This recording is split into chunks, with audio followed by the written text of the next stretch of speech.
السلام عليكم ورحمة الله وبركاته. maanta waxaan iskugu imaanay meeshaan in aan ka wada hadalno waxyaabaha socdo iyo waxyaabaha cusub oo ku saabsan siyaasadda waddanka dalka Holland.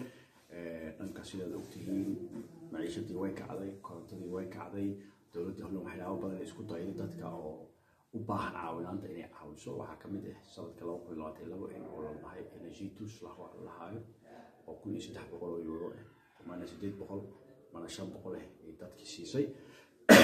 September la soo dhaafana oo la suubinayo budgetka 2023 waxay go'aan lagu kaayo qof walba leh kontraad energy kontraad leh ama koronto kale leh in November iyo December 190 euro la siiyo, iyo in hadduu alla idmo 2023 800 kale la siiyo dadka income-kooda oo yahay 800 magaalada 9 meeqan insha Allah 500 oo ka mid ah bisha December bisha dambe ayay bixin doontaa.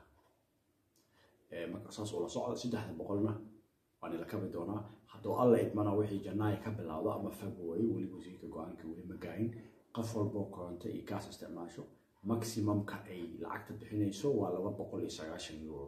wixii 290 euro ka badan dowladda ka bi doonto waa dadka la caadiga guriga caadiga u isticmaalo ma laga hadlayo shirkadaha iyo waxyaabahaas.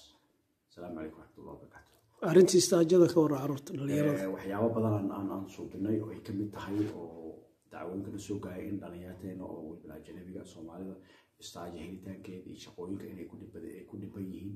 waxaan suubinay sanadkan oo hadda aan sixinay in loo suubiyo qof gooni ah oo hadda ka bacdi ka caawinayso waan u diyaarinay. midda labaadna waxaan go'aan cusub ee Oseega iyo iskoolada kale la gaarnay in qoftaas ay cunugii ayaga istaajada ay u geynayaan unuga istaaji magaalsanay qofta istaajada magaalsanayso iskoolka geynayo iskoolkana go'aan kale oo shirkadda ku dhahayo qoftaana ku keen qoftaana istaaji suubinayso si looga baxo discrimination racism iyo dadka waddankooda waayo network waxa la waa is yaqaanaan.